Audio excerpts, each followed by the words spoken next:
welcome to Friday night's episode of the Blitz Pickup. You know who I am.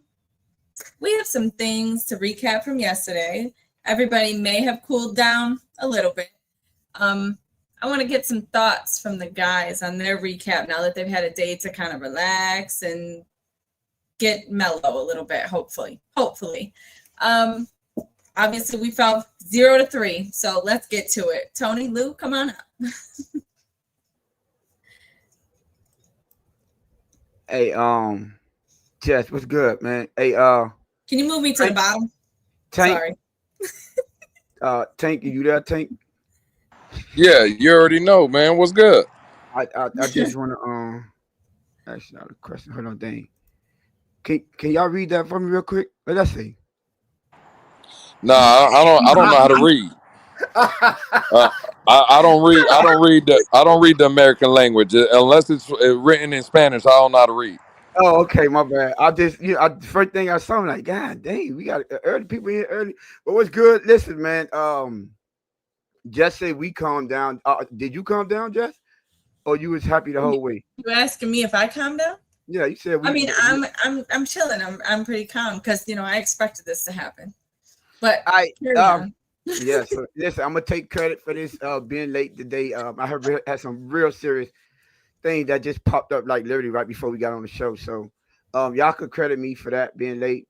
Other than that, man, let me get in my chat real quick. My chat. Oh. You guys check out Kurt Warner's film breakdown. It's awesome work from a Super Bowl champion, Hall of Fame QB. No, we didn't. Yeah, we do our own film breakdown, but I'm glad. I'm sure it was pretty dope. But shout out to you too, Fit fans. Shake Money in the building. What's good, Shake? Nene, please. I don't know. Hey, Mars, can y'all time out a Mars? I'm asking for a friend. No rocket propaganda over here, man. We're straight tornadoes over here. If you know, you know.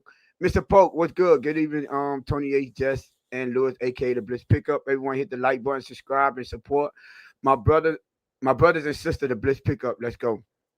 Hey, shout out to y'all. Did we announce it live? No, right? Shout out to all y'all. Listen, we literally had our very first 1,000 view video last one. So appreciate y'all, man. Like that video is doing very, very well. And continue to like, continue to subscribe, and share our content so we could get. Hey, listen, road to 700. Listen, man, we doing numbers more than our subscriber count. So, man, that shows how much love y'all been showing us.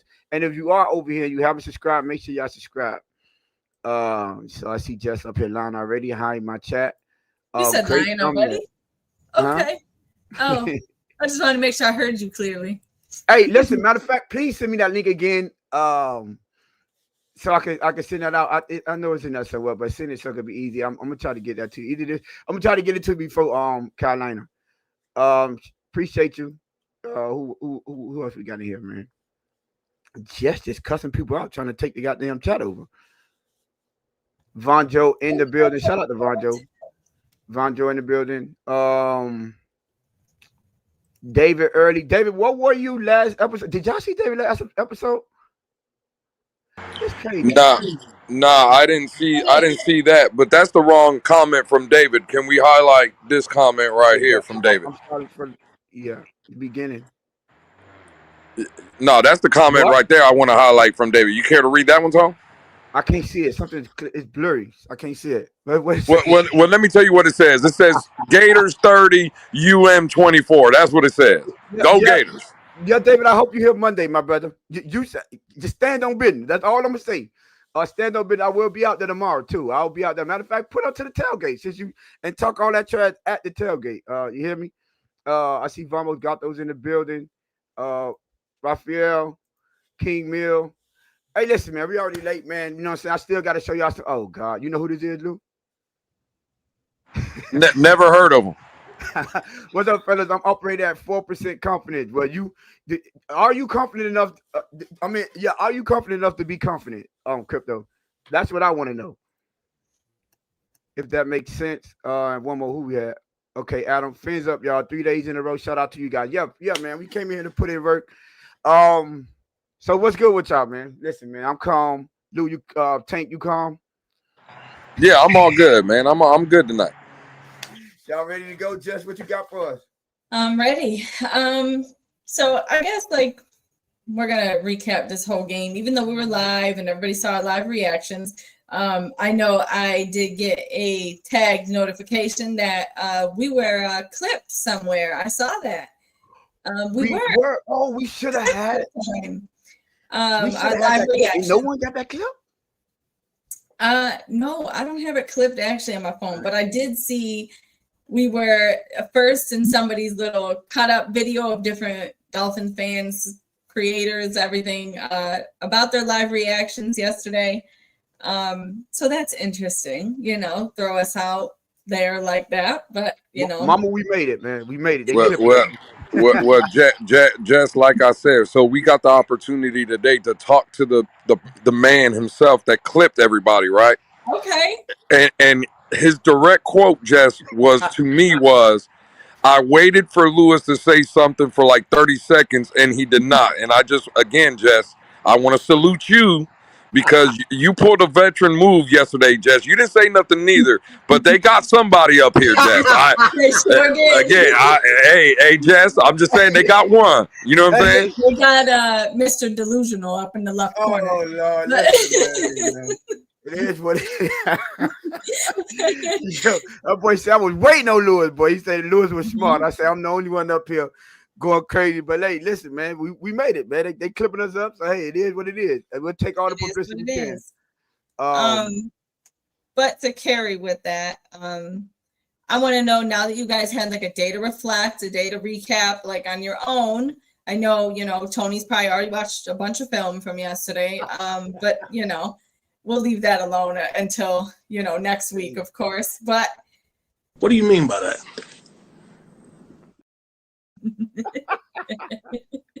Now, you see, I didn't say nothing. I want to start with Tua and his press conference and what things that he said in his presser, because I want to know you guys' thoughts on the things that he did say. And I don't know if there's a certain one of y'all that really is going to go off, or if you guys are calm today. So whichever one. Well, you know Lewis was extra calm, but I just so happened to have a clip. So everyone can know what we're talking about. You said Tua or what Mike McDaniel said about Tua, right? Yeah. Hold on. I got the Mike McDaniel one. Hold on. Wanted to do differently, anything you wanted Tua to do differently? Yeah, I wanted to protect the ball. I wish I could. I think the quarterback has to be responsible for it. However, I wish I could just put it on him, but I think it's a tough job to do when there's someone in your face. We need everybody needs to do better, and we can't. If you got to ditch the ball to the flat. In moments like that, and that's what we have to learn from. So I just want to point. Let me say something first, because I just want to point out. Remember on Wednesdays on this Wednesday we're breaking down the defense. We've been breaking down Tua and his offense 2 games in a row, so I think we're gonna focus on defense this time. But I just want y'all to figure out and wonder, and just y'all heard that clip, and the same thing we've been saying. They're still doing the same thing. Never take full responsibility. Never. It's always first. He said, "I wanted to protect the ball." I don't know if y'all caught that. He said he wanted to protect the ball. Last time I checked, Mike McDaniel is not on the field. You aren't. So how are you going to protect the ball? And then second of all, after he said that, the interception or whatever, he said, "Oh, it's hard to do with someone in your face." Already throwing the offensive line on the bus. We have to do a better job. It's we. It's never he, him, or I. It's always we when it comes to speaking about the quarterback. And I don't like that. I really cannot stand that, because we all was here. We was live. We saw what was going on. Like, we saw it. We saw Tua look directly at the man and just throw it. Whether he was under pressure or not, you literally said at the end he was supposed to go to the flat. So what do the pressure had to do with him making a bad decision. What? I don't understand. Where's the accountability there? Right? We watched everything. Now let's not get it misconstrued. The whole team had some misfortunes. They had some miscues. They didn't play good at the beginning as a unit. But then as the game started to come along, right? Remember, we was killing the defense at the beginning. Like, this is inexcusable. Like, there's no excuse. We cannot come up with nothing to save this defense. But you know what happened? I believe the same thing happened last game, what happened in the Patriots. When it came down to the rock, when it came down to the crunch time, guess what? That defense stood up. When you needed them the most, and when it comes down to game situations, and you say, I don't care about what happened all at the beginning, because things are going to happen. You're going to have ebbs and flows. You're going to have some miscues. You're not going to stop everyone every time. And we was killing them for not having too many stops. But that defense responded with 3 straight stops. 3 of them. Started playing. Got us in the game to where we would have the opportunity to tie the ball game. Right? What killed us? Zach Sealer went for a block punt when it was said that he wasn't supposed to. And Tua, at the end of the game, mind you, the game was tied, y'all. The game was tied. And he threw an interception in our red zone. Now, we was looking at it like, oh, man, are we going to get them? No, wait. The game wasn't tied. We were down by a touchdown, weren't we? Yeah, we were down by a touchdown. We're down 28-21. We were down by a touchdown. Sorry, excuse me. We're down by a touchdown. So, they going in up for the game time touchdown, and you turn the ball over. Like, all we ask, and I say this every time, the only thing you can ask as a fan, I think the only thing you can ask as a player and a teammate, as a coach, as a coaching staff, as a front office, is the opportunity to either tie or win the game at the end. No matter what happens before that, that's the opportunity. You want to have that type of opportunity. And we was afforded that. 2 games in a row, he folded. And not one time, and this is becoming it's always been a common thing, but we're pointing it out now. Not one time did Tua take full accountability, or Mike McDaniel hold him accountable.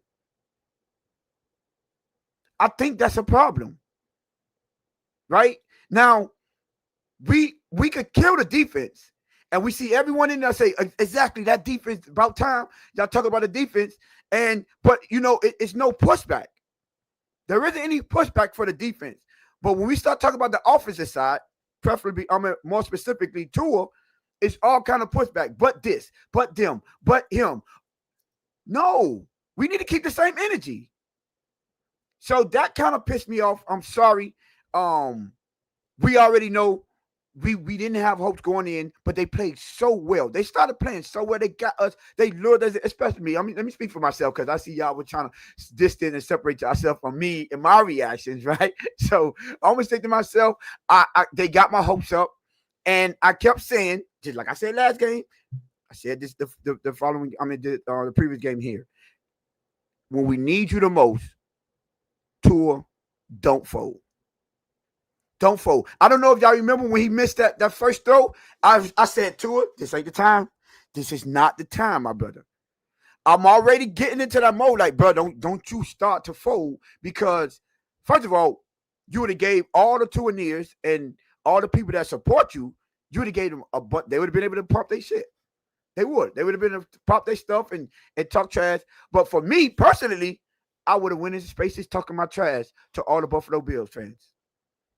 I have quite a few of them following me, and it would have been nice to be able to go in spaces and talk trash.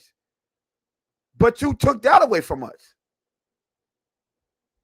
And to lose like that consistently. And you know what? Let me take a couple of shots, because you forget it, man. We outside. I see you Tuaneers. You people that's supposed to be the big dogs in the community. And the people that's supposed to be the big dogs on X, and the people that's been on X way longer than us, that the other side that tend to, be sensitive. I see a lot of y'all backing up. I see a lot of y'all backtracking and doing moonwalks and all that. But we didn't forget. We didn't forget when we was over here being objective and on Spaces being objective, y'all was calling us idiots, buffoons, don't know ball. They were saying all this kind of stuff. But it seemed like we're over here being objective about what we're seeing, and a lot of y'all were being blind fans. A lot of y'all was talking like y'all don't know ball. So now that everything is coming to fruition, don't backpedal now. Keep that same energy. Keep that same energy that we don't know about Tua, and he gonna prove all us wrong. I don't want to see no backtracking. And I kept the same energy. Lewis always killed me. Like, listen, I'm never gonna forgive them, Mike McDaniel. I'm never gonna forgive you for going and extending him. I'm not. Now we can move past it. I'm always remember it though. I'm not gonna say forgive him. I'm never gonna forget. I'm sorry. I'm never gonna forget.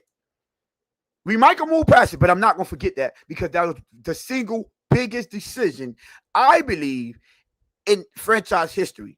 At least one of them in recent years. I'll say in the past 25 years. That was the single biggest decision of this franchise in the past 25 years. And they messed it up. And to me, it was a layup.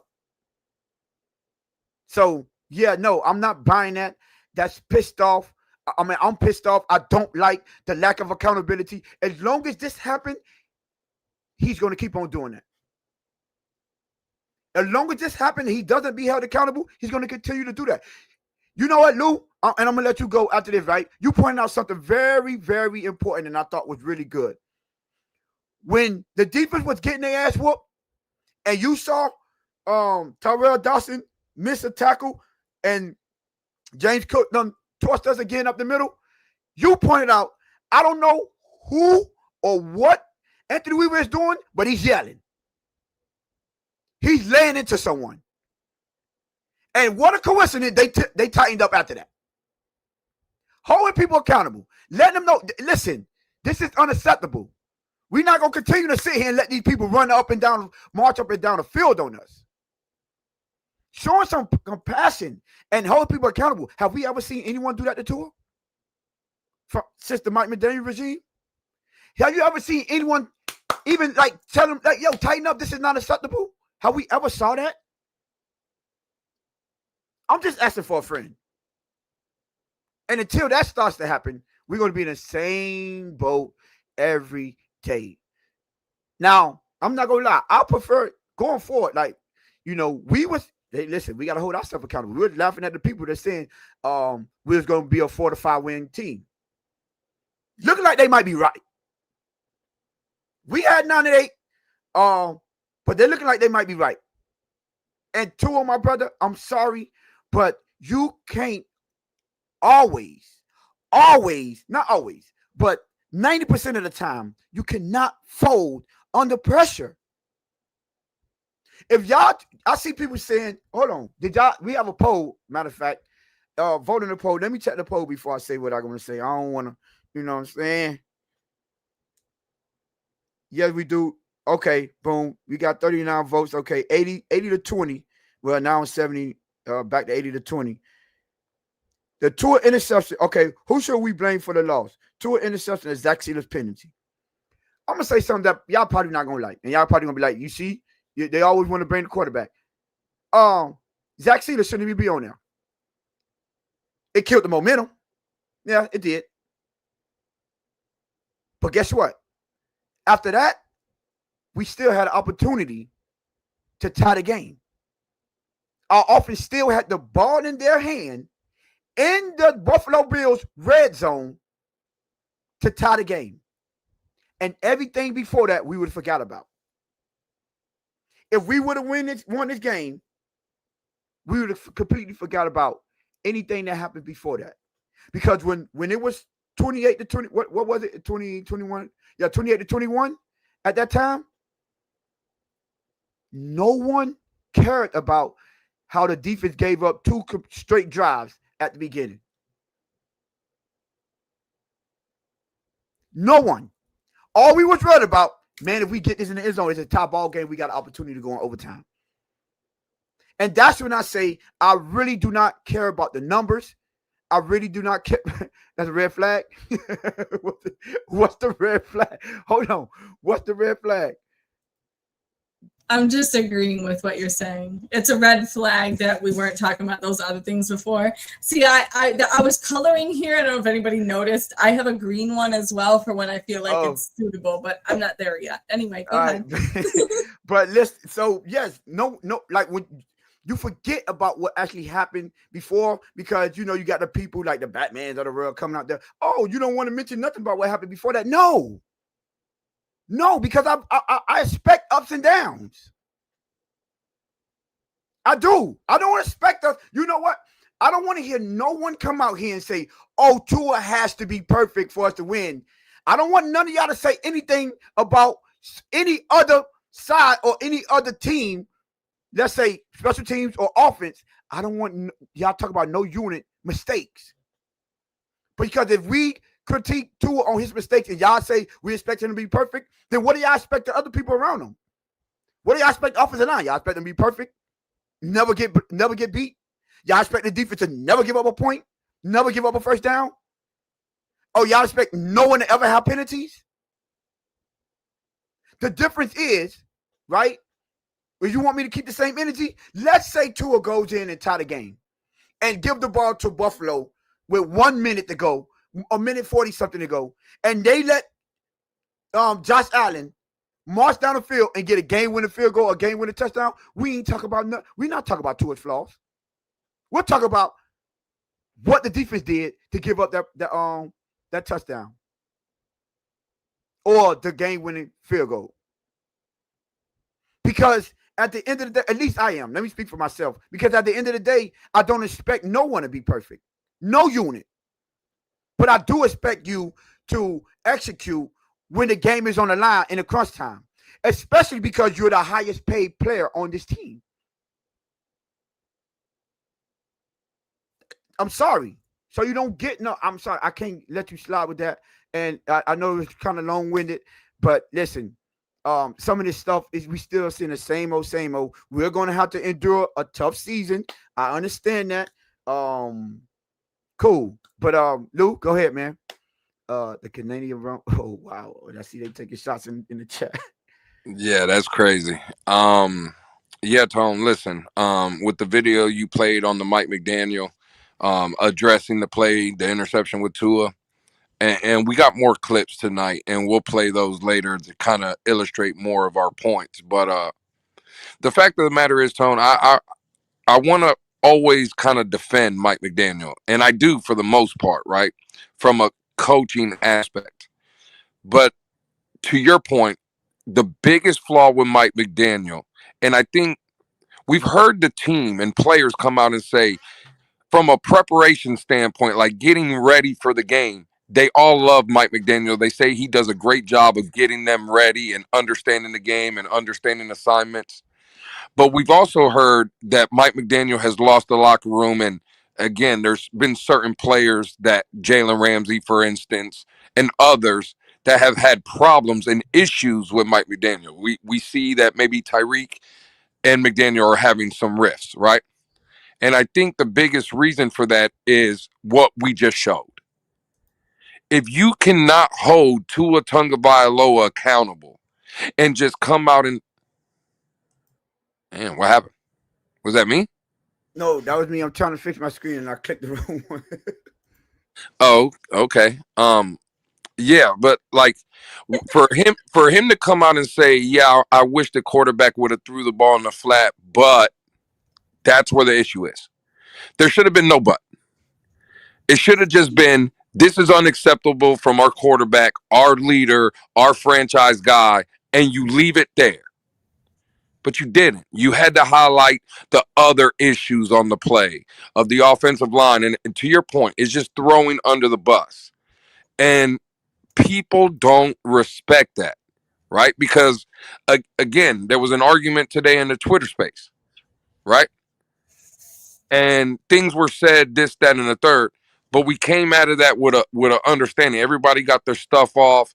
There was no sugarcoating, right?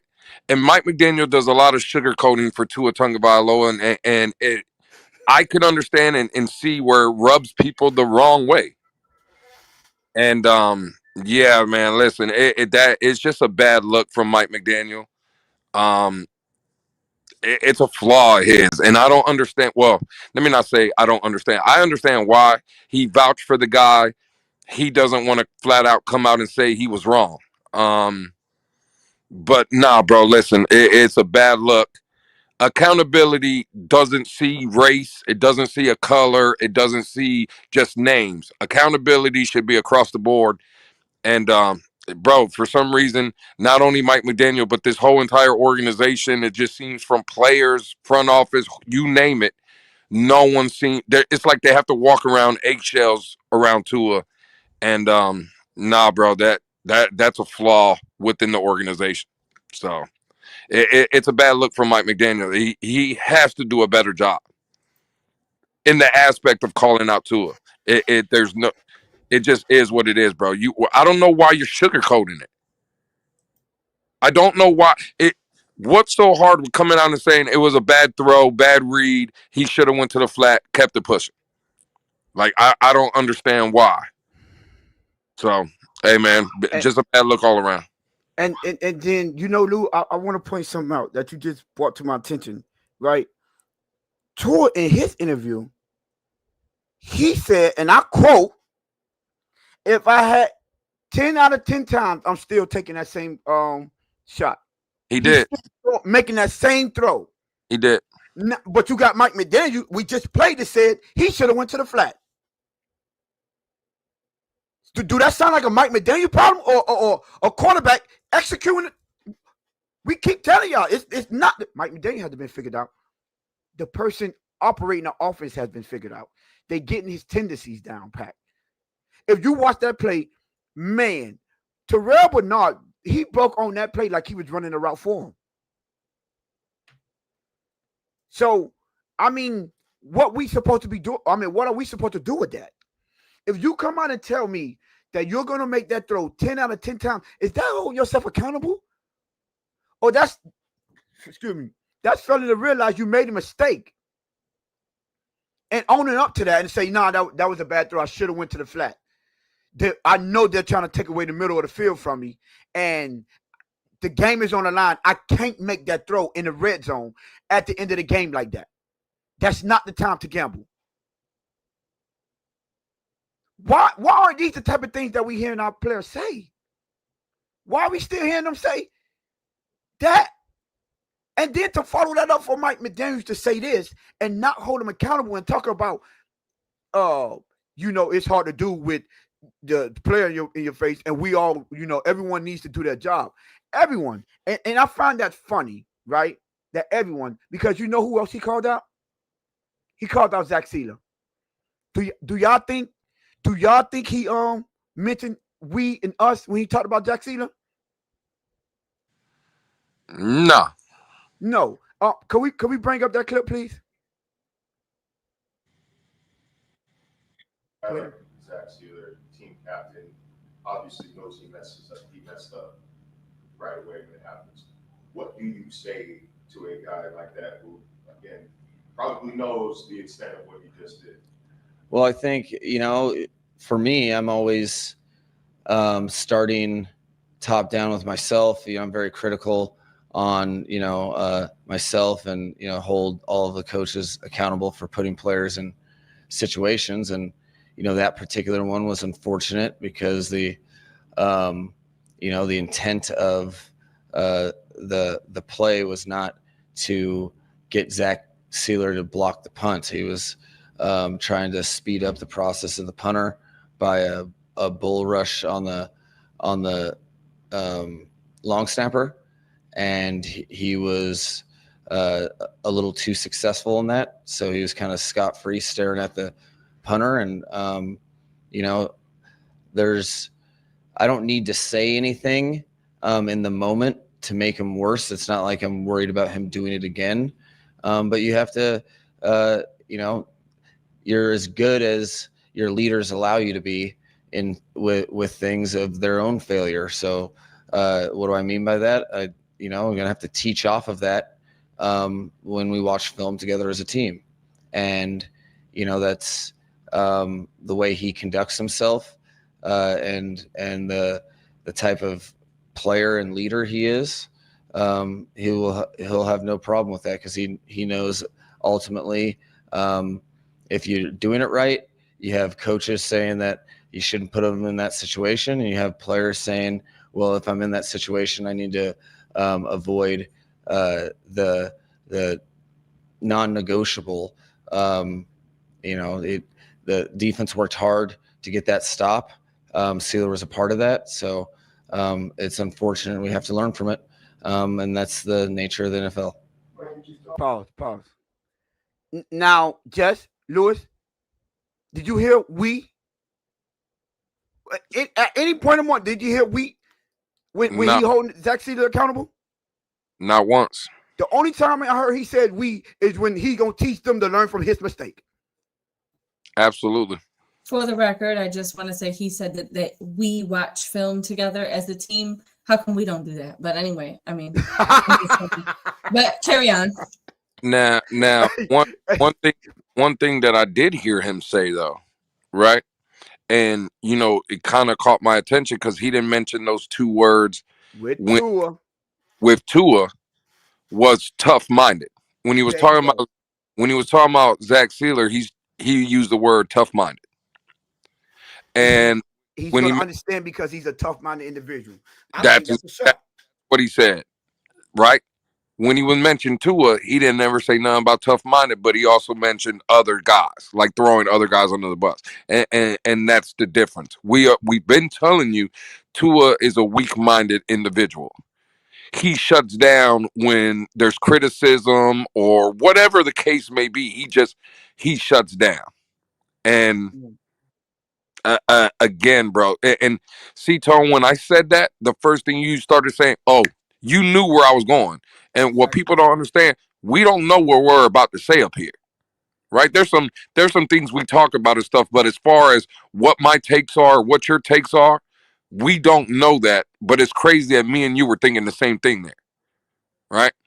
That's the issue, Tone, Jess, everyone here.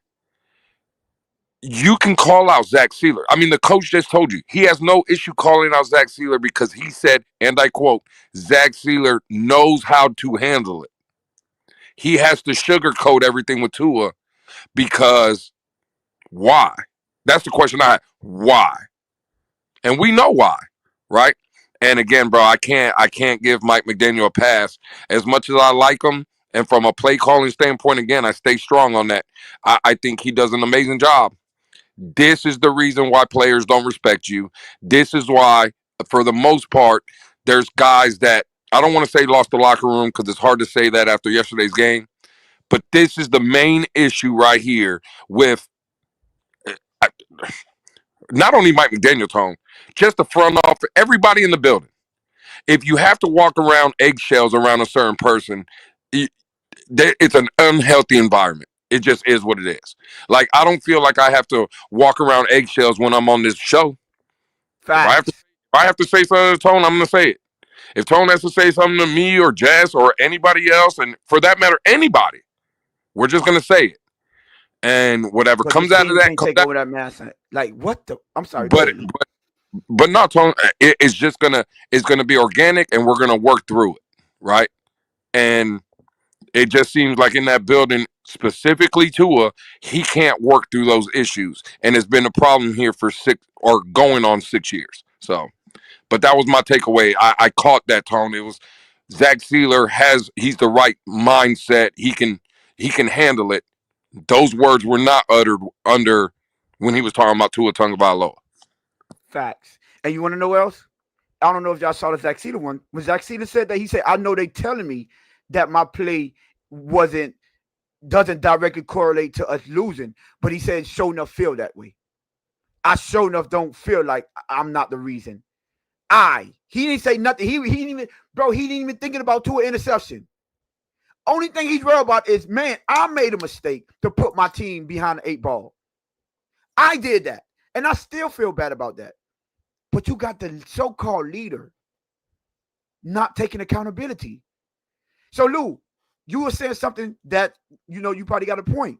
It didn't seem like they quit on Mike McDaniel, did it, last game? Seemed like they came out fighting. They seemed like they were prepared, and they seemed like they were fighting. And Tone, real quick, because I know you're about to go, but earlier this week you heard Jalen Ramsey talk, or not Jalen Ramsey, Jalen Phillips talk about, they don't know why the criticism is coming at Mike McDaniel. Jalen Waddle, it seemed like, again, those guys were playing hard for him, right? So it's hard for me to come out and say that they quit on him, because given yesterday's performance, it didn't look like, watching that game, I didn't get no indication that the team had quit on Mike McDaniel. Right. It didn't, no indications. When we start seeing frustration, matter of fact, the past 2 games, matter of fact, all 3 games, when Tua start making the mistakes. Facts. So I said this earlier, I'm gonna say it now. They may have not quit on Mike McDaniel, but we know for sure a couple of people quit on Tua. We know this, and Mike McDaniel, you coddling this dude is gonna make them quit on you too. It's called guilty by association, because you're the main reason he's still around. You're the main reason he's not being held accountable. So that's gonna fall on you. There's no way somebody shouldn't have been at least minimum yelling at him on the sideline, bro, you can't continue to do this. Where's the enthusiasm? Matter of fact, where is the passion? Where is that passion? You want to know why they keep on saying that we think Anthony Weaver going to take your job? Because look how he handled his unit when they're not doing and getting the job done. When they're not doing what they're supposed to do and getting the job done, he's landing to people. He's yelling at people. He's being boisterous. Not sitting there with a dull look on your face like you're shocked. God, dog. You got the man in the building. Learn something. It's crazy. You called out Zach Sealer. Zach Sealer called himself out, and it's no issue. Why have he ever used he's the tough-minded person when it came to Tua? Has anyone ever used that? Can we recall anyone ever using that? I don't think so. You see the crickets? Tony says, I'm starting to warm up to the idea of giving McDaniel another quarterback or QB. I wonder what the offense would look like. You're not the only one that felt. I believe one of my co-hosts up here feels the same way. At one point I felt the same way. I just not gonna forget what he did with Tua. Now, if it happens, obviously I'm gonna hope for the best. But me as a person, me personally, I'm sorry, man. I ain't gonna forget you. We should have never had to deal with a minimum of 2. Well, now it's 2 years now. Another 2 years of this guy. We shouldn't have to endure this. Last year should have been his last year. But yeah. But speaking of that, right? He also called out Jonah. And can we bring out that clip, please? I want y'all to see if he holds Jonah accountable. Young players, you're playing a lot of young players, and you're gonna have growing pains with those young players. Do you see the value of those guys that are week by week getting more stable and doing what you want to do? Yeah, Where they want to be at? It's critical that in those types of situations that you have the right people that learn from things and are the right tough-minded individuals. Like, I'm frustrated in the moment and mad about like a legal man downfield with Jonah. But I know that he's a tough-minded individual that holds himself extremely accountable. So when your young guys are like that, you have a chance to improve, although it's frustrating in the moment. I think the guys we are playing are extremely tough-minded. That's why they're here, and that's why they're getting those opportunities, because and I think the veteran players know that they're worth the growing pains. But at some point, you have to stop that if you're trying to win football games specifically in a road environment like Buffalo provides, and the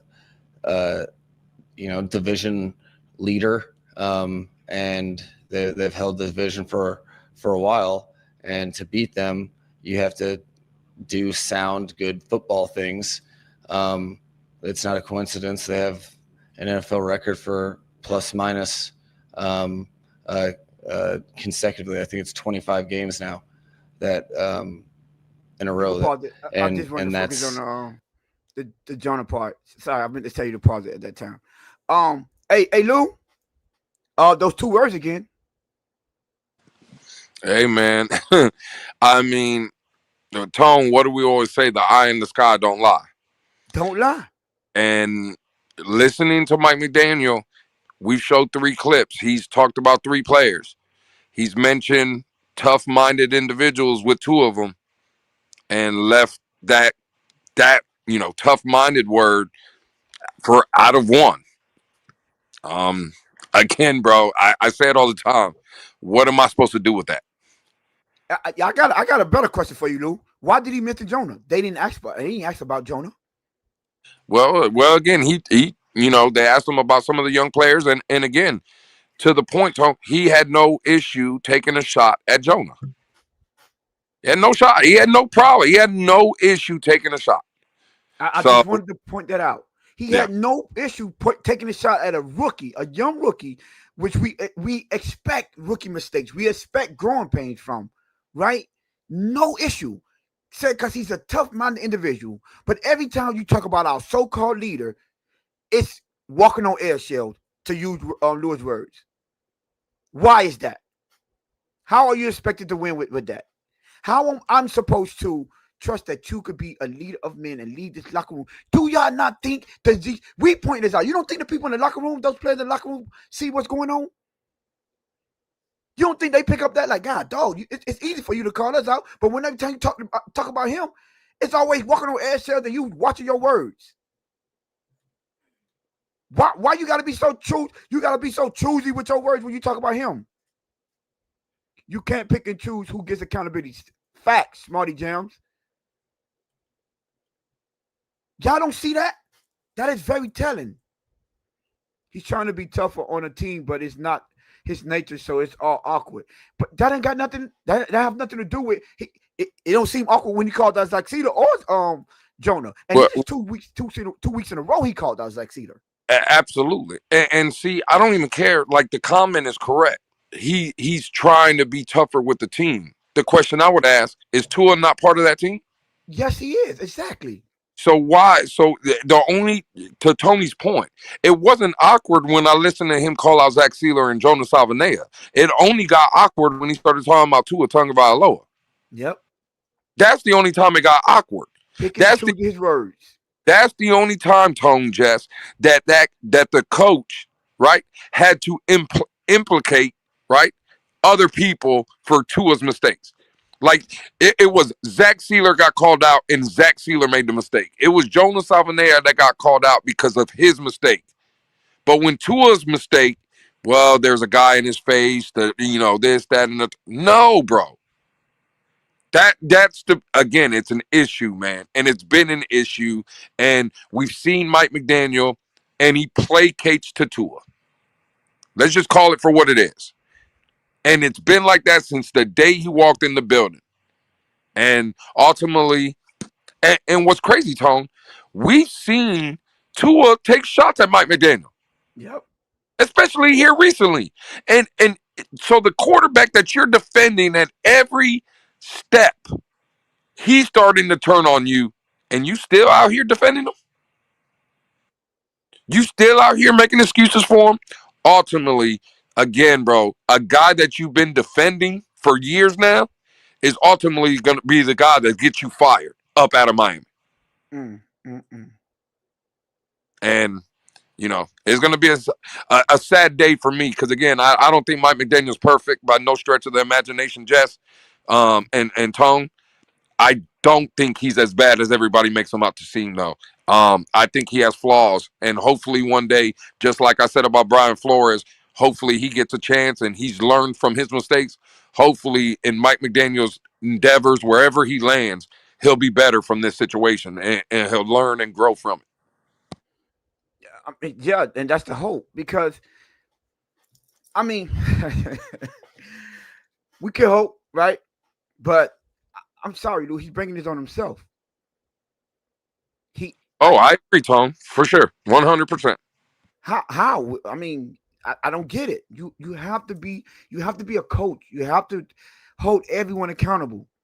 You can't pick and choose. That is a recipe for disaster, right?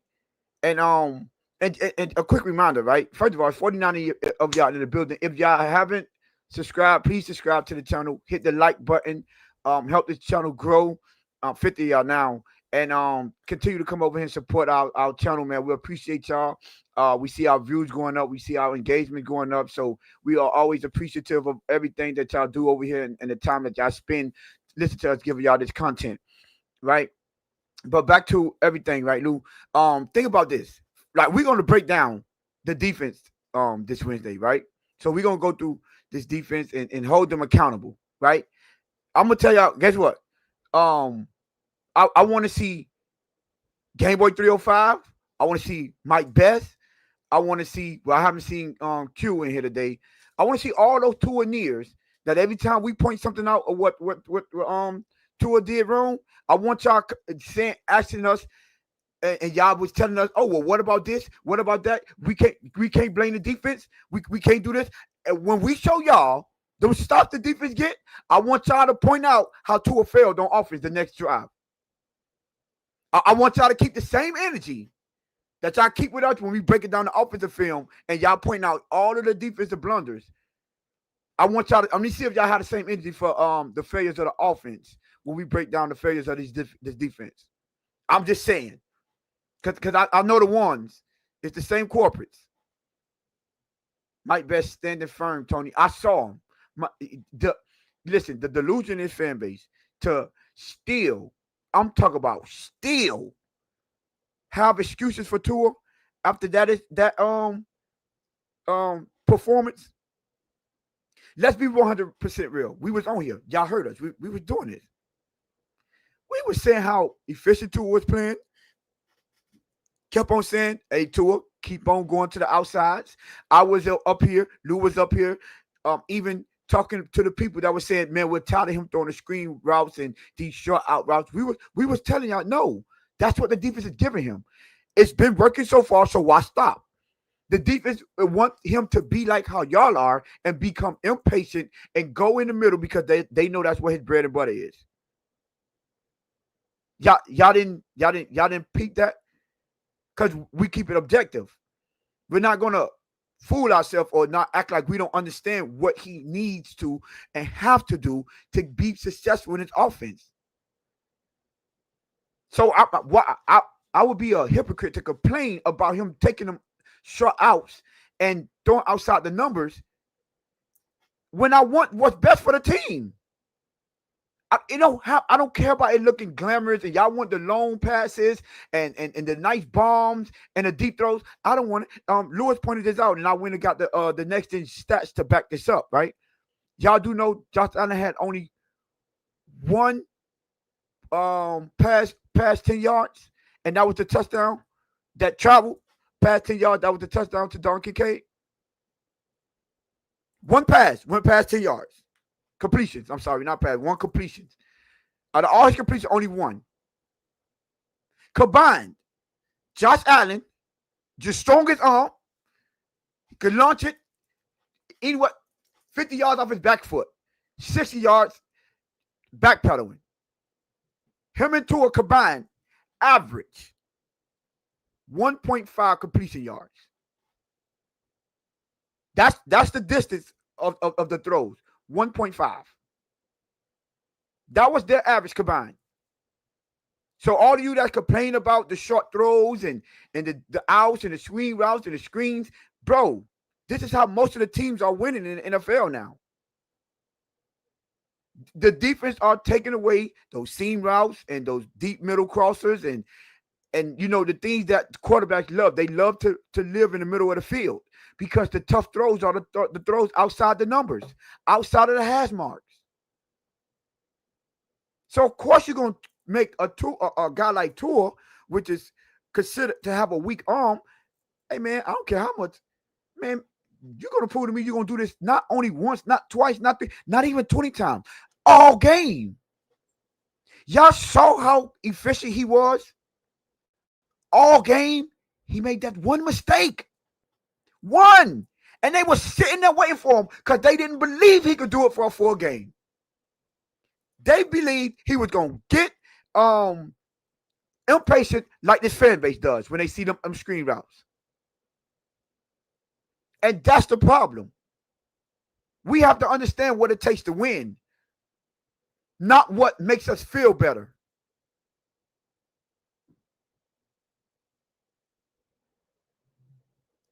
Already starting Game Boy 305. Already. The first critique he has is the offensive line. Not to mention, no mention of lackluster line he has to overcome. The bias is insane. It's crazy because we just played a clip of Mike McDaniel critiquing a rookie offensive lineman. And it's crazy because we were the one that pointed out that Jonah been playing trash. Terrible this season. And it's crazy because we the same one that said that right side is horrible. But you know what? You won't rebuttal with that. But I did see some clean pockets, Tone. Game Boy, you would never say nothing like that. He did have clean pockets. He did have time on some of them plays. But again, keep the same energy. Y'all expect the offensive line to be perfect? Because when we critique Tua, I guess he got to be perfect. No. So why y'all want to mention everything about the offensive line when we already mentioned the failures of the offensive line? We already mentioned that. Because you know why that's a quick segment? Because there's no pushback.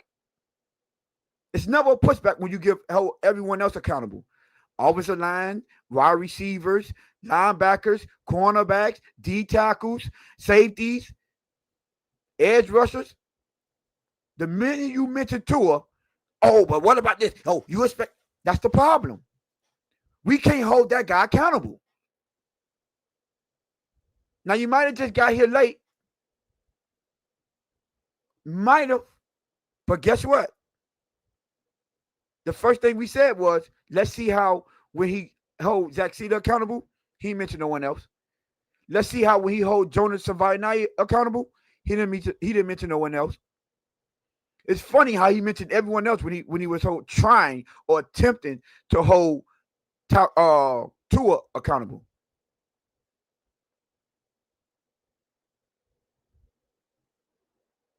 It's crazy, right? Funny how that works. But again, Game Boy, I hope you in here when we break it down the defense, pointing out the flaws of the offensive line, Tua, and the wide receivers too. You had something to say, Lou? Man, Tone, Jess, I'm in the chat. Excuse me. Man, I'm in the chat, and it's crazy, bro. I didn't even think about it.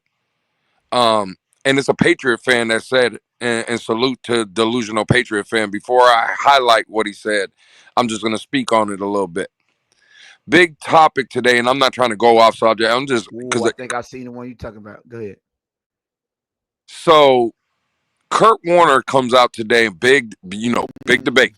Tua Nears running with it. Again, they're grasping at straws at this point. And Kurt Warner says, and I quote, the interception's really not on Tua. It's the correct read, this, that, and the third. And he's highlighting the play. Run. Yeah. Yeah, he's doing everything Kurt Warner does, right? Cool. Now, I just want to know, who created this offense? Mike McDaniel. So you would think Mike McDaniel would know this offense more than Kurt Warner would, right? With his eyes closed in his sleep. All right, cool. Shout out to a Patriot fan that just opened my eyes to something. Now I highlight his comment. Funny thing is that Mike McDaniel's post-game invalidates the Warner excuse for the interception because the creator of the offense came out and said, and I quote, the quarterback should have went to the flat. The creator of the offense said the correct read was going to the flat. But Kurt Warner out here telling the Tua fans, the Tua fanboys, that the correct read was exactly what Tua did. Again, I'm not trying to change the subject tone. We can get back to it. No, that's a good point. Shout out to delusional Patriots fan, bro. You're spot on. That is a great point to highlight that bullshit that Kurt Warner's out here trying to sell. Nobody, and I mean absolutely nobody, is going to know this offense better than the guy that created it. Hey, man, shout out to delusional Patriot fan. That's crazy. And that's shout out to people paying attention and waking up and not being, you know what? I'm starting. What is it about Tua that everyone feel like they got to defend him? But you know what? When he defend him, they go point all this out and say, "Oh, we were right." But the minute anyone criticizes him, you're a bunch of haters, and we don't know what we're talking about. So I want the one that defended him. Y'all gonna tell us Mike McDaniel, the one that he had his best years, he doesn't know what he's talking about? Or y'all gonna? I ain't see no one mention the fact that Mike McDaniel said he should have went to the flat. No one, but they'll repost, retweet, and quote tweet. I mean, quote post it. Everything trying to validate what Kurt Warner said because he is coddling Tua. Everyone, because he's a nice guy, a stand-up gentleman, well, which is what he portrays to be, they always feel like we have to coddle him. Why? Why is people taking up for him? Why? He's a grown man. He's playing a gladiator sport. He should be able to be criticized like everyone else. When Mike McDaniel went out there and said that Zach Sealer had no business attempted to block that punt, did anyone come to his defense? How many tweets you got to say, man, you can't, don't do Zach Sealer like that, man? You know the only people that came to his defense? People, fans from the opposing teams. Like how y'all complain about people giving their effort, but y'all gonna complain about a dude giving maximum effort. And I still said, well, because he's a captain and he has to have discipline. We can't let him get away with that just because we like Zach Sealer and he's a good guy. You see how that works? You see how even people that we like, we still hold them accountable? Now, even Lewis, to his credit, was like, guess what? Do you know what happened? Zach Sealer probably wasn't the cost of the win, but he was the cost of the momentum swing, which is 100% facts. That penalty swung the momentum because it was a tie game and we was about to get the ball back with an opportunity to take the lead. Yet what happened was they gave Josh Allen another opportunity and he went down and scored. Put them up by 7. So now you got the ball down 7 instead of tied with an opportunity to take the lead. You see how that works? You see how you can critique someone without putting someone else into it? Now, not one time did I mention the play call, what coach said. Not one time to defend Zach Sealer. We just call it how it is. The fact of the matter is, Zach Sealer, you trying to make a play, which we didn't need at that moment. You have to understand the situation. It's called situational football. It's called paying attention to the details. At that moment, we don't need you to try to make a play because we're not down. We're not desperate. It's a top ball game, and you're about to get the offense that was getting into their groove, the ball back. And not to mention, y'all was in y'all groove because that would have been 4 straight stops. But no, he gave them the ball back, and he scored on it. He capitalized on it, which is what great quarterbacks do. And you can't have that. As a captain, you have to be held to a higher standard. No, true fan. And again, bro, you know this. We're just having a discussion.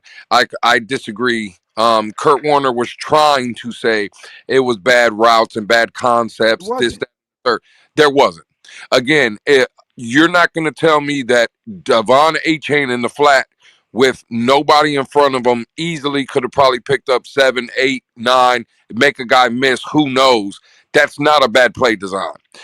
Tanner Connor went again because Tone. I know Wednesday we're breaking down the defense. Just remember how we were breaking down Tua, but there was like 3 or 4 plays in the running game that we highlighted. I think what we should do is grab 3 to 4 key plays offensively to kind of illustrate, again, we're highlighting the defense, but like a play like this, because I want people to understand Tanner Connor is wide open. He's wide open on the play. That's not bad play design, true Fin fan. I'm sorry. Kurt Warner, again, bro, I don't want to say because he's a Hall of Famer, and let's call it for what it is. Kurt Warner knows a hell of a lot more football than me. He's wrong in this assessment. And I don't know why he's wrong. Maybe he's trying to cover it up. Maybe he's a guy that played in this league and he just believes players are always right. I don't know what it is. Don't feed me the narrative that is bad route concepts, this, that, and the third, when, again, we're watching people that is wide open on the field. Bro, I'm sorry. I'm not trying to hear that. So, no, I do understand what he was trying to say. I just not buying into the bullshit that he was saying. And it's okay. And they pointed out a good well, I don't really care about where the punt landed, because you know what, that would have been better for us. You sustain a drive. We was clicking. Listen, we had a great third down success rate. I think we ended up 10 for 15 success rate. We they had just went downfield and drove and scored a touchdown. No, you give your offense the opportunity to sustain a drive, and guess what? At that moment, you took the lead. You going downfield to take the lead. Just nothing with all that transpired in that game. There is nothing more that you want than to have an opportunity to just win, bro. And Zach Sealer understood that he took that away from us.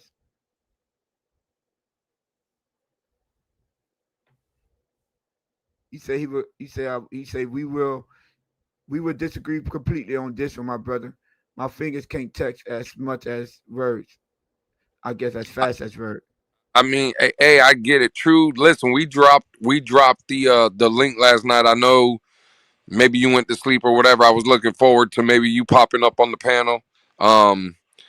Well, we were giving everybody one at a time. We'll be doing that again. I think for the most part, it worked out really, really well. But nah, bro, again, to your point, we'll just disagree. I'm never gonna agree with it's bad concepts or whatever when there's guys open. I just don't. Tone, like, how do I say it's bad route concepts when there's people open? I would never understand that. I just don't get it, bro. Like, nah, it's okay to say it was a bad read. We don't have to make all these excuses. And again, Kurt Warner is one of these guys that he uses all this terminology, and it sounds good when he's saying it.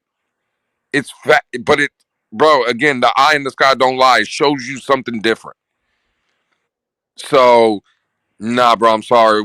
Again, I respectfully, true fan, I'll just disagree. Yeah. At the end of the day, I'm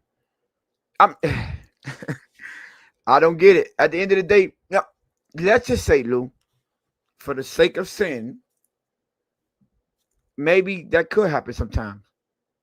It would be nice if we had a quarterback that can create and extend plays. It'd be nice that we don't have to go break down every specific play, because we have a quarterback that we have other quarterbacks and other people that's part of the NFL coming into his defense because of designs, as if other quarterback, i.e. Josh Allen, the guy that we was playing, wasn't dealing with the same thing. We seen Josh Allen, and we was pointing out that he was calm, cool, and collected in the pocket, but the pocket was collapsing around him. Why do you think that was? Because no one was getting open. He extended. He scrambled for a couple of first downs. But I don't see no one coming to his defense about, oh, that was bad route concepts. You already know, True. You already know. My bad, Tom. No, you good. No one comes out and say, oh, man, Josh Allen got to deal with bad route concepts. No, because he make things happen with his legs. When we critique these other quarterbacks, I don't see people come to their defense like this. We had an opportunity at the end of the game to go in and score the game time field goal, touchdown, and possibly go for 2. You know, we never know. And with a dude running in the flat, you threw to an area where we knew people were trying to take away from you. I don't care if the design, it could have been a worse play call while you're making that throw. Why we keep ignoring that fact? Like, we'll focus on play design. We'll focus on what Kurt Warner said should have happened, and Mike McDaniel is debating him, and it discredit invalidate what Kurt Warner said. But why we can't focus on the fact that he shouldn't have threw that ball? How come when he throws interceptions or make bad plays, we always blame coaches? What happened to throwing the ball away? How often do we see Tua throw the ball away? Not very often. How often we see Tua take off and run and get a few yards and slide? Not very often. Why we always got to have these long, drag-out conversations about how everyone else fell in Tua except for Tua? Why we talk about a play design on an interception? Why we not talk about why he didn't recognize that was a bad play design and it wasn't going to work on that defense? I know a quarterback that did talk about that. His name is Tom Brady. Who y'all trust more, Tom Brady or Kurt Warner? Since we want to talk, because there's levels to this. And Tom Brady said, y'all complain about bad plays. I question why they even hiked the ball. Why they even made that throw. That's what Tom Brady said. And he could be considered the GOAT. He's arguably the greatest quarterback to ever play this sport. And when he looks at them, he says, I'm thinking, bro, why you even threw that ball? Why, when you broke the huddle, when you see what defense they was, you didn't immediately look at your coach and use one of those 2 timeouts you had in your pocket? Nah, coach, this ain't working on this defense. See, these are the questions that I want to have. Because the play was predetermined, Tone. Again, no matter what the defense showed him, Tone, that ball was going to Jalen Waddle there. No matter what the defense was. And the best illustration to show you that is Tua's comments right after the game. He said, and I quote, 10 out of 10 times, I'm going there. He said that. Those are his words. Tony, I'm not making that up. That's what he said. That's a quote. He said 10 out of 10 times, I'm taking that shot. All that tells me is it's predetermined. Doesn't matter what the coverage is. Doesn't matter if the team is, the Bills are blitzing. It doesn't matter anything that the Bills are doing. Before the ball snapped, Tua knew where that ball was going. And I'm sorry, at playing quarterback, you got to understand, these are the things Drew Brees, Peyton Manning, Tom Brady got. Tony was just talking about Tom Brady. Tom Brady wasn't athletic. Not at all. Peyton Manning wasn't athletic. Peyton Manning didn't have the strongest arm. Drew Brees wasn't athletic. He didn't have a strong arm. They weren't mobile guys. You know where they beat you? Pre-snap. With their limitations that they had to figure out other ways to beat you. And they would beat you in pre-snap. Oh, this is what the look is? Well, I know off of this formation, this is what it is. Oh, look how this linebacker is cheating to one side of it. Oh, okay, Tua doesn't do that, bro. Another illustration, we got that a few years ago, Tone, Jess. You remember the clip? Tua walking to the sideline. McDaniel says, hey, what do you want to run here? This, that, and the third. Tua, out of his mouth. And I quote, whatever you call. Facts. What? Yep. What? Yep. Bro, you're supposed to be the leader of the team. Again, their coach is asking you, what do you feel comfortable with? What do you want to run? Whatever you want. Again, bro, it's just everything is like, it's nonchalant with this kid. He doesn't get it. Nah, bro. Unfortunately, bro, it's over. It's over, and it's only going to get worse from here. And now it's Tone. Jess, I'm gonna throw a stat at you, and I couldn't believe it when I seen it. Over the last 17 games that Tua Tagovailoa has played, his last 17 games, right? That's a full season of football. 26 touchdowns, I believe 14 interceptions, 9 fumbles Mm, mm, mm. in 17 games. If you put the fumbles and interceptions together, he has more turnovers than touchdowns Dang. in 17 games. Now you tell me how many playoff games you winning with that with a quarterback that has that stat line in 17 weeks or in 17 games. Not too many. But we could keep blaming everybody else though. Yeah. Game Boy, I warned you last time. I was like, you gotta stop stop taking in that air in your chest and pump. So far, Tua is staying healthy. Burrow, Purdy, and Daniels are not. But whatever.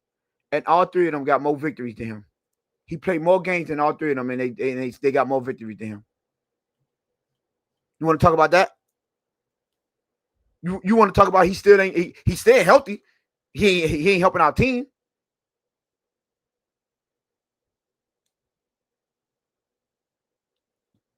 I'll wait for your comment. Because it seemed like this all you have to show for it. Because when we showing you his play on the team, on the field, it ain't really no comeback because your boy letting you down. So you can't talk about it's an outstanding play on the field. But what we can talk about isn't he leading the league in interceptions? Don't he have 4 interceptions in 3 games? I'm just trying to figure this out. Since you want to throw out stats and who's staying healthy and who's doing what, let's just talk about the whole thing.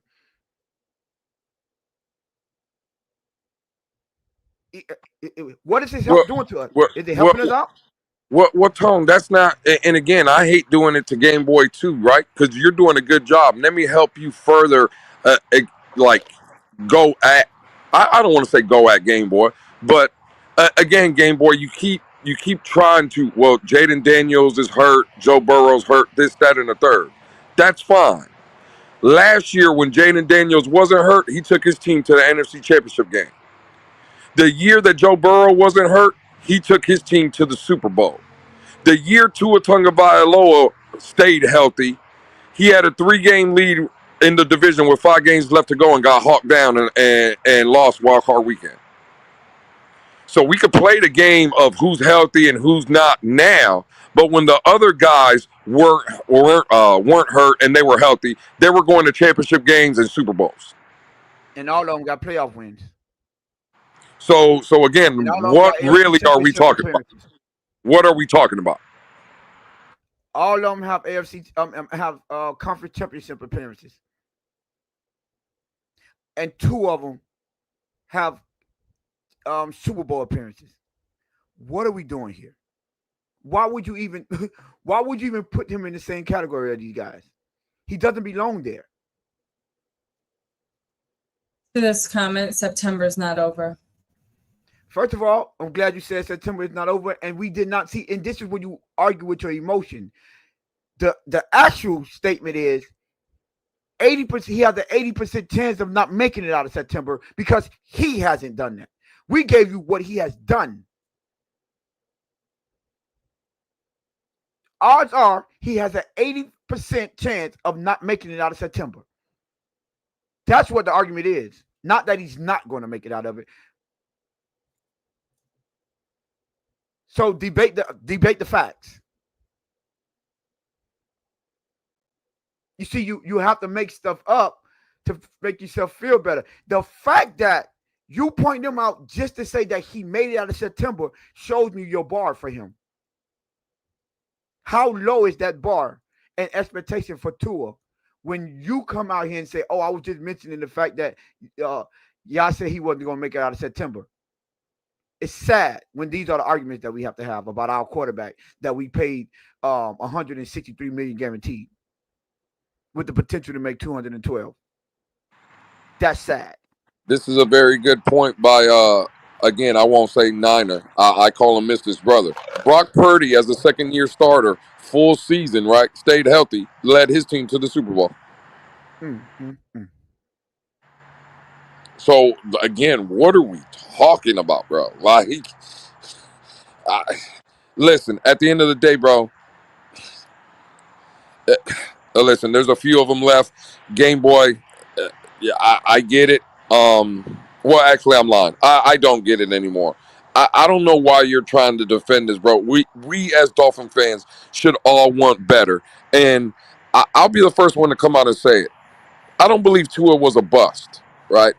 When I think about bust, Ryan Leaf comes to mind, bust. Jamarcus Russell, bust. I don't think Tua was a bust. Trent Richards, bust, right? We've seen bust in this league. Deion Jordan, bust, right, Tone? At the end of the day, I won't say Tua's a bust. But at this point, he's just not the guy neither. And it's okay to say that, man. It's okay. He has hit his ceiling. There's a shelf life with Tua. And the fact of the matter is, bro, that ceiling from where we were in 23, where he was, he's regressing as a football player. It's not getting better, it's getting worse. Mobility is getting worse. Arm strength looks like it's getting worse. And now the kicker is, and what you can't do as a quarterback in this league, Tone, Jess, the one thing you can't do is turn over the ball. Yeah. And after 3 weeks of the season, our quarterback is the one leading the league in turnovers. Interceptions and lost fumbles. So when you are non-athletic, when you're not the strongest arm quarterback, and now mental issues are coming into play, it's a bad recipe, bro. Like the ingredients no more, it's not adding up. It's not, again, bro, there's certain things when you're making a dish, there's certain things you know not to put in it. And there's a lot of things into his game that, bro, at this point, it don't mix. So it is what it is, man.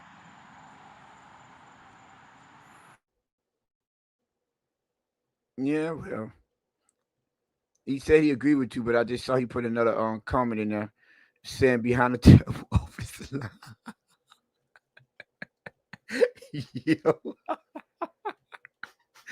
Yo, they just don't get it, bro.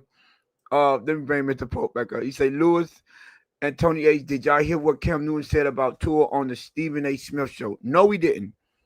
I did see a post about, and someone quoted Cam Newton said, basically, Tua needs to shut up. He heard Tua more this year than he heard from him basically talking so much in the media than he had his whole career.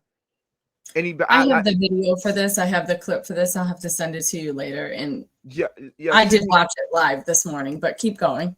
Yeah, it basically was telling him, bro, you need to shut up and put up and perform on the field.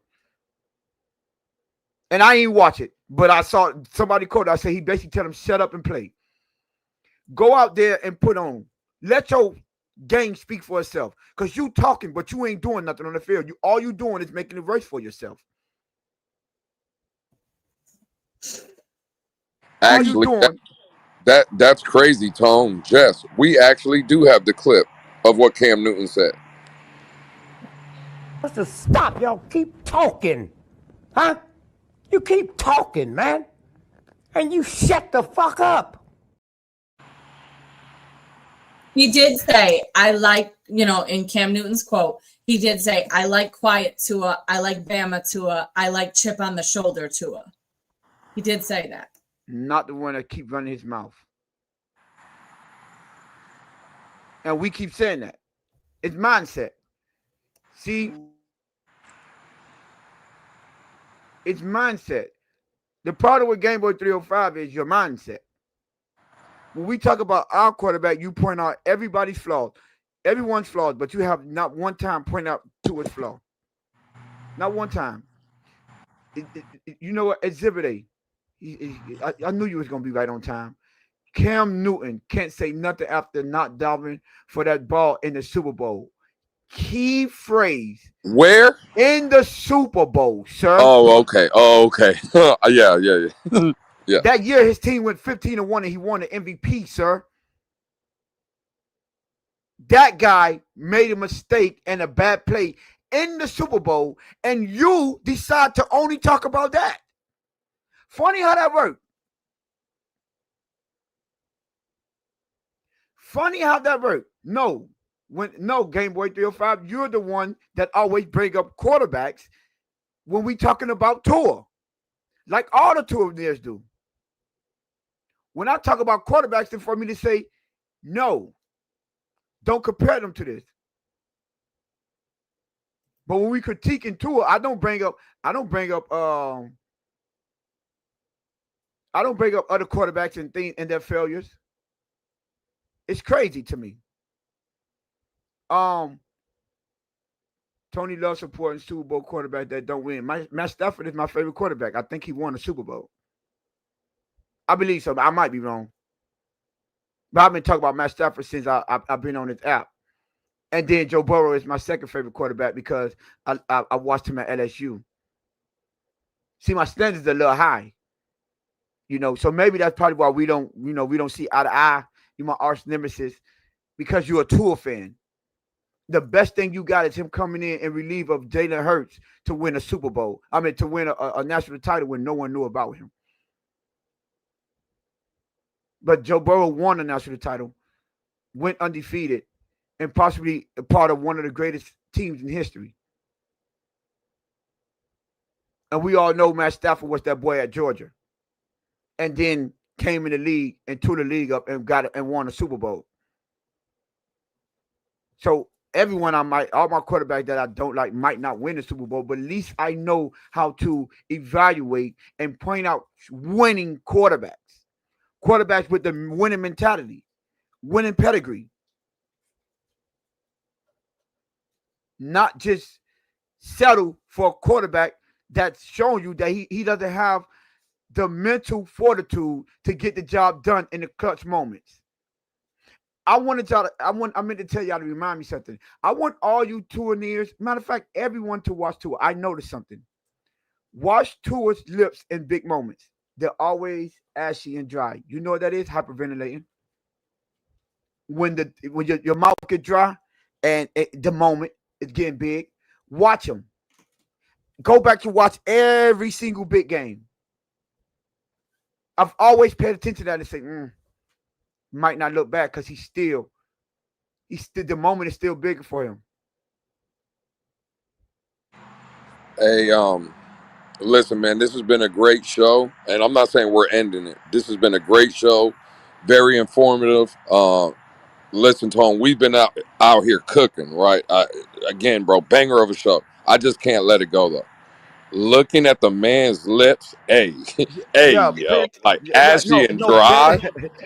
Like that's Tone, 100%. I'm sorry. Hey, it's been a great show, you Tone. You can say that all the way, but I'm not moving off that because that is No, you ain't. If you play football, you understand when the moment get too big for you, go watch them. They start to hyperventilate. They start because you're thinking too much. You're thinking too much. You're not in the moment. Wow. Oh, y'all go ahead. This is my brother. Yeah. Do your thing. Nah, bro. Listen, again, it's Jess, you've been quiet.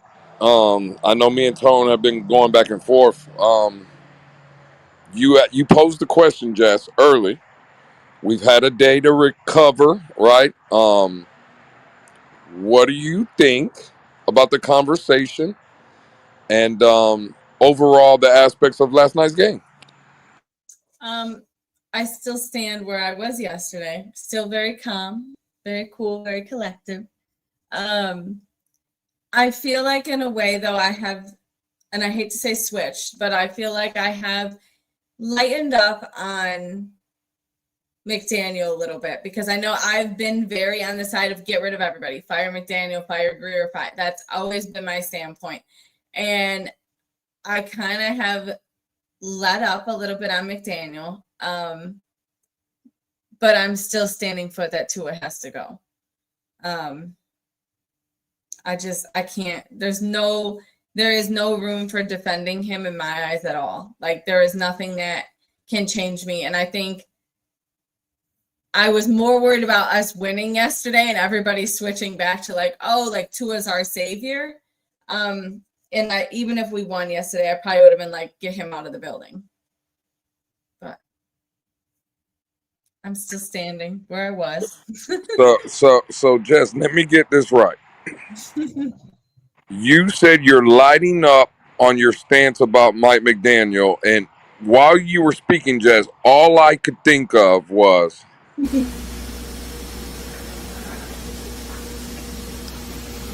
So you're telling me there's a chance? Yeah! So one thing that I have said in the past was if McDaniel went somewhere else, whether he was, not to say a head coach, but say another offensive coordinator or whatever, I think that he would do great. He needs a competent quarterback or a competent offensive line. I mean, not saying that the offensive line was terrible yesterday, because they did way better than the defense. But if there was more competent people on the team, overall, I think McDaniel would have a better time, or not necessarily an easier time, but he would thrive in that kind of area. It's simply Tua. McDaniel is never going to thrive with Tua, and Tua is never going to thrive with McDaniel. It's a two-way street for the both of them. They just don't work together. I think they're both soft, but Tua's more soft, and McDaniel almost aids to that. oh, okay. Jess, real quick, you see Smarty Jams in the chat? I do. Do you know who that is? I do not. Who is that? that is who clipped us last night. Okay. There you go. Welcome to the chat. Yeah, and like I told them today in the Twitter space, Jess. See, me and you, we didn't get caught up like someone else got caught up, Sure right? did. Like, yeah. But, hey, we're professionals out here, Jess. But no, I'm with you. Again, I see Sean finally got in the building. Salute to Sean. Sean says he doesn't believe anybody's getting fired during the season, and he said he believes that the Dolphins will fuck up this tank. Real talk. I don't know necessarily. Like, I guess we got to define tank. If you're thinking 0 wins, 1 win, 2 wins, I don't think it gets that bad. But again, Jess, me and Tone, we had 9 and 8. I don't think this team, as of right now, 3 games into the season, I don't see them winning 9 games. No. Again, true Fin fan is in here. I think he said 5 to 6 wins. I could see something like that. And, depending on other teams in the league and what their records are, I think a 5-win season or a 6-win season can get you possibly in the top 10. So, it's all about how you're looking at the tank. Are you looking at the tank for the overall number 1 pick, or are you looking for a top 5 pick, top 10 pick? I would say that. But to Sean's point, where we are now, Jess, I would hope that we don't mess up the tank. Yeah. Here's my paper. Not that anybody can see it with my lights, but this is my paper that I made back in August, and I predicted 8 and 9. So I still don't think we're going to get 8 wins, but we'll see. It's going to be a long season. CCRR says 0-17 is the goal. So, again, I think we all know where CCRR's mindset is, number 1 overall pick. So, hey, man. I will say that I agree with Smarty Jams in the chat. He did say a couple minutes ago, I don't know what the topic was. I wasn't really reading the chat, but apparently there's a conversation between or about Rivers and Jalen Hurts. He did say Jalen Hurts is a winner, and I will agree with that on all fronts. Yeah, I would agree to that as well about Jalen Hurts. And again, there's a lot of people that don't believe Jalen Hurts is the type of passer that can win in this league or whatever. But to the point, right? Jalen Hurts is the ultimate winner.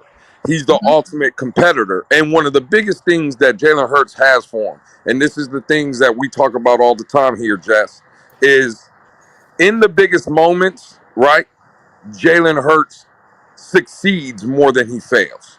Yeah. Right? I said it the other day.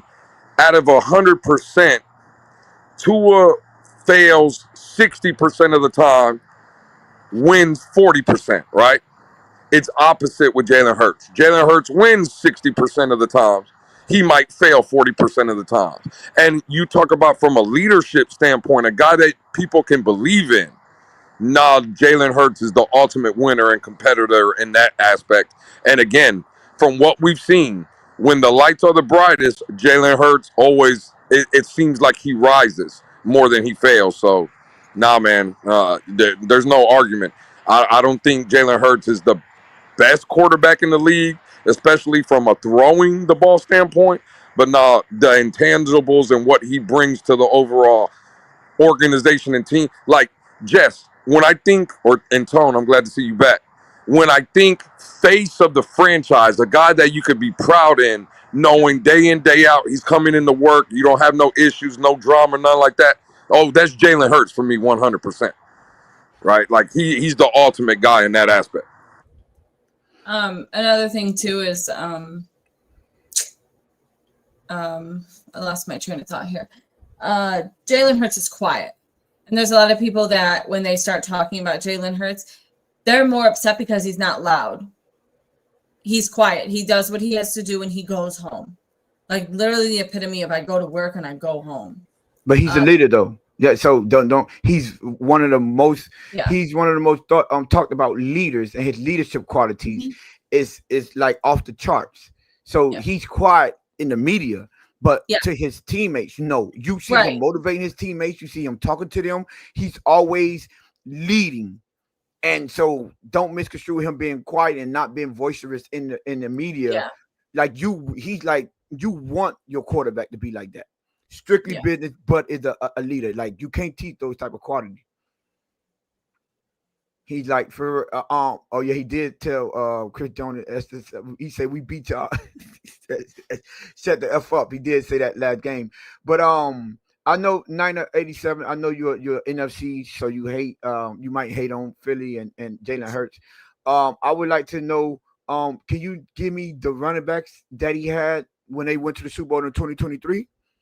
And also, what was that that great defense when they was giving up 38 points to Kansas City in that Super Bowl? Because we talk about him showing up in the big moments, not what his running backs were doing in his defense. And in the biggest game of their career, they gave up 38 points. Jalen Hurts was out there outplaying Patrick Mahomes. Now, he did have the biggest turnover, which was that fumble at the end. So I'll give you that. But that wasn't him benefiting from generational running backs, because you probably don't even remember who the running backs were in 2023. But I bet he took accountability. No, for sure. Exactly. For sure. Hey, we good? I know I left and came back. And yeah, that's a good fact, a good point too. Saquon Barkley didn't do nothing in the Super Bowl this year. So both Super Bowl appearances, he was the one putting on out there. Put his team on the back because they said we're gonna force you to beat us, not the running backs, and he showed up both times.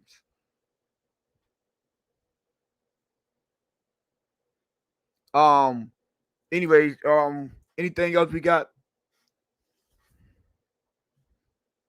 Just Lou? Nah, I'm good. I'm good, Tom. All right, well, y'all know what to do, man. Listen, I appreciate y'all. There's still 46 of y'all in the building. Hit the like, hit the subscribe. Make sure y'all subscribe, man. Get the team to 700. And hit the like button. That help push us in the algorithm. Make sure if y'all, we see people going back and watch the episodes and getting the views up. Make sure y'all put comments in, man. That help us get into the the algorithm. Kenny Gainwell, that is one of them. 987. So that wasn't a generational running back. But yeah, y'all help get us in the algorithm. Make sure y'all share this content. Appreciate y'all for always rocking with us. We'll see y'all next time. 7:30 is Monday, and remember this Wednesday we are breaking down the defense. But Lou, Justin, y'all ain't got nothing else. Lou, get us up out of here, my brother. Hey man, I ain't gonna lie, I'm tired. I'm about to be pulling into my house. This has been the Friday episode of the Blitz Pickup. For Tone, for Jess, for the producer in the back, you know who I am. We can't get y'all used to this. This has been 3 days straight. Tony just told y'all. We'll see y'all Monday. Y'all have a great weekend. The revolver goes tonight. I'm proud of Jess. I'm proud of you, Tone. I'm proud of myself and the producer in the back. The revolver goes to the Blitz Pickup tonight. See y'all Monday. Bang, bang.